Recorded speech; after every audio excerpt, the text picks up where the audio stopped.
Welcome to Dial news special debate. ఆంధ్రప్రదేశ్లో శాంతి భద్రతలు క్షీణించిపోయాయి. మేము అధికారంలోకి వస్తే మహిళలను కంటికి రెప్పలాగా కాచి కాపాడుకుంటామన్నటువంటి ముఖ్యమంత్రి ఎక్కడ? 30,000 మంది మిస్ అయ్యారు. మేము గనక పవర్ లోకి వస్తే ప్రతి మహిళ తలెత్తుకొని తిరిగేలా చేస్తామని చెప్పినటువంటి పవన్ కళ్యాణ్ ఎక్కడ అనేది ప్రతిపక్షంగా ఉన్నటువంటి వైసీపీ సూటి ప్రశ్న. ఈ రోజు సీఎం నియోజకవర్గం కుప్పంలోనే ఓ మహిళకు జరిగినటువంటి దారుణమైన అవమానాన్ని బేస్ చేసుకొని కూటమి పైన వైసీపీ మాత్రమే కాకుండా కొంతమంది మహిళా సంఘాలు ప్రశ్నలు లేవనెత్తుతున్నటువంటి నేపథ్యంలో, సందర్శిస్తున్నటువంటి నేపథ్యంలో అసలు నిజంగానే ఆంధ్రప్రదేశ్ లో మహిళలకు రక్షణ లేకుండా పోయిందా? ఒకవేళ గనక అలాంటి పరిస్థితి ఉంటే what is the responsibility of mister deputy CM Pavan Kalyan అనేటువంటి దానిపై ఇన్ డీటెయిల్ గా డిస్కస్ చేద్దాం. Let's invite Janasena official spokesperson Keerthana garu అంటూ the Dial News hot seat with Vijay Sathu. Keerthana garu నమస్తే, welcome to Dial News first time. Keerthana నమస్తే గారు, సార్. వైసీపీ మీ పైన మండిపడుతోంది. ఆ, దీని మీద టాపిక్ మీద వెళ్లే ముందు సీఎం గారి సొంత ఇలాకాలోనే చంద్రబాబు నాయుడు గారి నియోజకవర్గం కుప్పంలోనే ఏ స్థాయిలో ఒక మహిళకు అవమానం జరిగిందో మనకు కొత్తగా చెప్పుకోవాల్సిన పని లేదు. And of course Chandrababu Naidu గారు స్పందించారు. ఆ, వంగలపూడి అనిత గారు వీడియో కాల్ లో మాట్లాడారు. What ever it may be, CM సొంత ఇలాకాలోనే మహిళలకు రక్షణ లేకపోతే ఆంధ్రప్రదేశ్ లో పరిస్థితి ఏంటి కీర్తన గారు? ముందుగా మీకు అలాగే డైన్ న్యూస్ వీక్షకులకు నమస్కారం సార్. ఫస్ట్ ఇక్కడ ఆలోచించాల్సింది ఏంటంటే ఒక సీఎం ఇలాకానా లేకుంటే ఇంకొకట వేరే కాన్స్టిట్యున్సీ అది కాదు. మహిళ పైన ఇలాంటిది జరగడం ఎవరైనా ఖండించాల్సిన విషయం. కానీ ఇక్కడ అర్థం పర్థం లేకుండా ఏదో ఒకటి మనకు ఆర్గ్యుమెంట్ చేయడానికి ఏ వెపన్ దొరుకుతుందా మాపైకి విసురుదామా అని చూస్తున్న వైసీపీ వాళ్ళకి ఇది ఒక ఆయుధంగా కనపడుతుంది. కానీ ఇక్కడ పార్టీలకో లేదంటే సీఎం గారికో సంబంధించిన ఇష్యూ అయితే కాదు. అప్పు తీసుకున్నారు, చెల్లించలేదని వాళ్ళ మధ్య వచ్చిన గొడవలో వాళ్ళ భర్త దొరకట్లేదు కాబట్టి ఆవిడ్ని వాళ్ళు హింసించడానికి ప్రయత్నించారు. ఇది అసలు జరిగిన విషయం. దీన్ని మనం ఇలాగే చూడాలి. అక్కడి జరిగిన విషయాన్ని వెంటనే అక్కడ పోలీస్ ఆఫీసర్ సదరు వ్యక్తి తీసుకుపోయి అతన్ని అరెస్ట్ చేయడం జరిగింది, కన్నప్ప అనే వ్యక్తిని. మనకు వైరల్ అయిన వెంటనే సీఎం గారు స్పందించారు, హోమ్ మినిస్టర్ గారు స్పందించారు, అక్కడున్న శ్రీకాంత్ గారు స్పందించారు, ఎమ్మెల్సీ. సో ప్రభుత్వం ఏ విధంగా కూడా వెయిట్ చేయలేదు. ఇమీడియట్ గా అక్కడ పోలీస్ డిపార్ట్మెంట్ స్పందించింది. మేమేమన్నా కన్చూప్ మేరలో మీరు వైరల్ చేసేదాకా ఆ విషయాన్ని మేము సదరు పరిగణలోకి తీసుకోకుండా పోలీస్ ఆఫీసర్స్ అక్కడ పొలిటీషియన్స్ అందరూ కళ్ళు మూసుకొని ఉంటే మీరు మా మీద అలిగేషన్ వేసిన ఒక రకం. ఇంటర్నల్ గా రెండు ఫ్యామిలీస్ మధ్య జరిగిన గొడవకి ఒక సీఎం ని రిప్రజెంట్ చేస్తూ మాట్లాడడం, ఆ కాన్స్టిట్యున్సీ కుప్పం కాబట్టి ఎవరిళ్లలో ఏ గొడవ జరిగిన దానికి సీఎం ని ఆపాదిద్దామంటే వీళ్ళు అవివేకంగా మేము కన్సిడర్ చేయాల్సి వస్తుంది. టు బి ఫ్రాంక్, ఇది వీళ్ళ అవివేకం అని చెప్పాలి. నో డౌట్ మీరు చెప్పినట్లు కీర్తన గారు, సీఎం గారు వెంటనే స్పందించారు. And by the same way Vangalapudi Anitha గారు వీడియో కాల్ లో మాట్లాడి ఆమెకు నేనున్నానంటే ధైర్యం ఇచ్చారు. నిందితులు ఎవరైనా సరే ఉపేక్షించలేదు, ఖచ్చితంగా కూడా పనిష్ చేస్తామని చెప్పి సీఎం చంద్రబాబు నాయుడు గారు చెప్పారు. No doubt, I sincerely salute, not only as a journalist, ఒక హ్యూమన్ గా కూడా. కానీ మేము పవర్ లోకి వస్తే అసలు మహిళ వైపే చూడటానికే భయపడతామన్నటువంటి, భయపడాలి అన్నటువంటి సిచ్యువేషన్ నుంచి కూటమి సర్కార్ ఆంధ్రప్రదేశ్ లో అధికారంలోకి వచ్చి 1 year అవుతుంది. మీ బాటమ్ ఆఫ్ ద హార్ట్ నుంచి మీ గుండె పైన చేసుకొని చెప్పండి, ఏంటిది? మీ మీ హామీలు ఎక్కడికి పోయాయి? మీ ప్రమాణాలు ఎక్కడికి పోయాయి? ఏంటిదంతా? అంటే ఇక్కడ లా అండ్ ఆర్డర్ ఎక్కడ తప్పు జరుగుతోంది అంటే మేము ఏవి అరికట్టే ప్రయత్నాలు చేయకుండా ఉన్నాము అనేది నాకైతే అర్థం కావట్లేదు. 1 year లో ఒక ట్రెమెండియస్ చేంజ్ ఎక్స్పెక్ట్ చేస్తున్న ఇప్పుడున్న వైసీపీ క్యాడర్ కానీ సో కాల్డ్ ఎవరైతే ఉన్నారో వాళ్ళంతా గత 5 ఏళ్ళు ఏమైంది నాకు అర్థం కావట్లేదు. అంటే అంత లా అండ్ ఆర్డర్ పక్కదారులు పట్టేసేసి ఏం జరుగుతున్నాయి? హత్యలు, అత్యాచారాలు గత ప్రభుత్వంలో జరిగినంత క్రైమ్ రేట్ హైయెస్ట్ రేంజ్ లో ఉన్నట్లు ఇప్పుడు ఏమైనా ఉందా? లేదు, మేము అరికట్టే ప్రయత్నాలు చేయట్లేదని మీరు అనుకుంటున్నారు. ఏ విషయంలో అరికట్టలేకపోయాం? ఇప్పుడు మీరే అంటున్నారు లైవ్ ఎవిడెన్స్. ఈ రోజు ఒక అమ్మాయిని ఇబ్బంది పెట్టారు, వెంటనే మేము యాక్షన్ తీసుకున్నాం. అలాగే ఎక్కడ ఏ ఇన్సిడెంట్ సదరు వ్యక్తి హోమ్ మినిస్టర్ అనితక్క గారు ఫస్ట్ ఉంటున్నారు. దాన్ని ఏ విధంగా మనము సాల్వ్ చేయాలి, ఇలాంటి పునరావృతం కాకుండా ఏం చేయాలనేది గ్రౌండ్ లెవెల్ ని చెక్ చేస్తూ వస్తున్నాం. ఒకేసారి ఎరాడికేట్ చేయడానికి అంత ఈజీ సిస్టమ్ అయితే మన దగ్గర లేదు సార్. రాష్ట్రంలో మనం శాంతి గమనిస్తే భద్రతలు రాష్ట్రంలో శాంతి భద్రతలు గరితెప్పాయి. హోమ్ మినిస్టర్ ఏం చేస్తుందో ఏంటో, ఏం జరుగుతుందో ఏంటో అని చెప్పి ఒకానొక దశలో మీ అధ్యక్షుడు పవన్ కళ్యాణ్ గారే అసంతృప్తి వ్యక్తం చేసినటువంటి ఘటన మనం చూసాం కదా. దీన్ని దీన్ని మీరైతే కాదనలేరు కదా కీర్తన గారు. ఏం జరుగుతుంది అసలు? ఎందుకన్నారు ఎందుకన్నారని మీరు గుర్తుపెట్టుకోవాలి. ఇర్రెస్పాన్సిబుల్ గా ఒక అత్యాచారం జరిగితే అక్కడికి వెళ్ళి అక్కడున్న ప్రెస్ కాన్ఫరెన్స్ వాళ్ళ ముందర ఏం జరిగింది, ఎవరు అమ్మాయి, అమ్మాయి పేరేంటి, వాళ్ళ తల్లిదండ్రులు ఎవరు, బాధితులకు ఎలాంటి అన్యాయం జరిగింది అక్కడ పేపర్ తీసుకుని అడుగుతోంది తానేటి వనిత గారు. అంత ఇర్రెస్పాన్సిబుల్ గా ఆమె ఉంటూ తల్లిదండ్రులు జాగ్రత్తలు తీసుకోవాలని మాకు చెప్తుంటే అంత ఇర్రెస్పాన్సిబుల్ హోమ్ మినిస్టర్ ఉన్నారని హెచ్చరించి ఆ రోజు మాట్లాడారు. అది మీరు మర్చిపోతున్నారేమో, ఒకసారి గుర్తు చేసుకోండి సార్.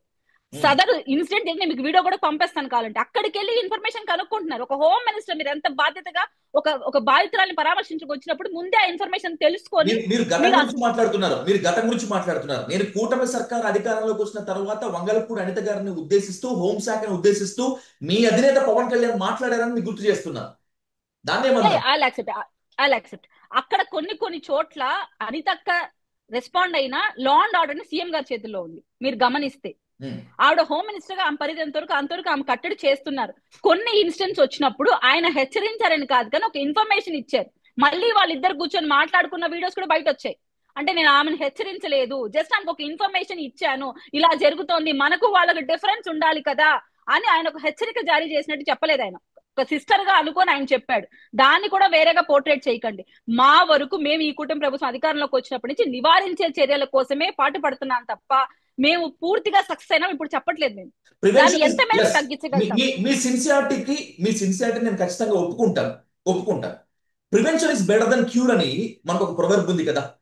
సో యా కూటమి అధికారంలోకి వచ్చి 1 year అవుతున్నప్పటికీ కూడా ఇంకా అత్యాచారాలు, హత్యాచారాలు, లేకపోతే గంజాయి బ్యాచ్, లేకపోతే మద్యం తాగి చెలరేగిపోతున్నటువంటి ఆకతాయిలు ఇలా కూడా ఉంటున్నారు అంటే ఎక్కడ అడ్మినిస్ట్రేషన్ లో లోపం ఉందనేటువంటిది నా straight question కీర్తనాజీ.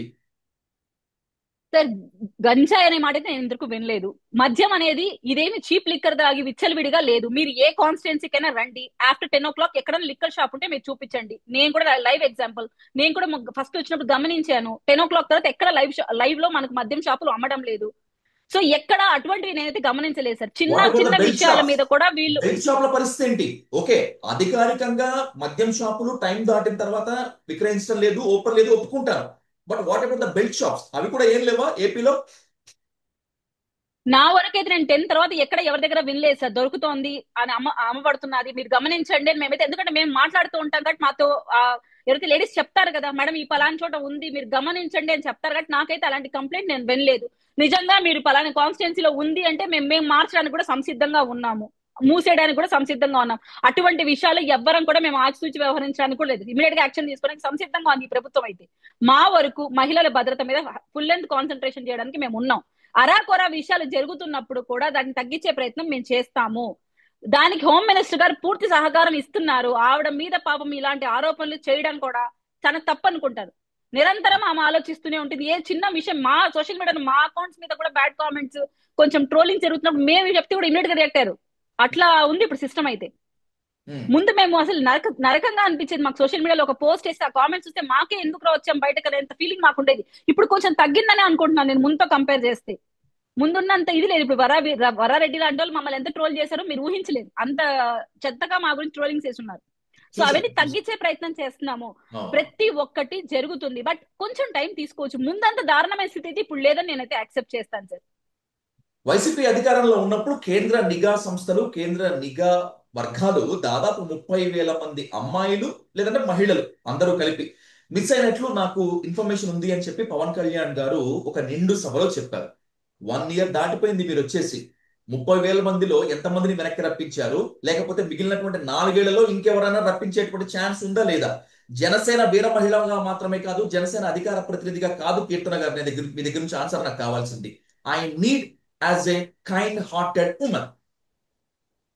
Surely I agree with you sir. ఒకటి పవన్ కళ్యాణ్ గారు ఒట్టి మాటలైతే తర్వాత చెప్పలేదు.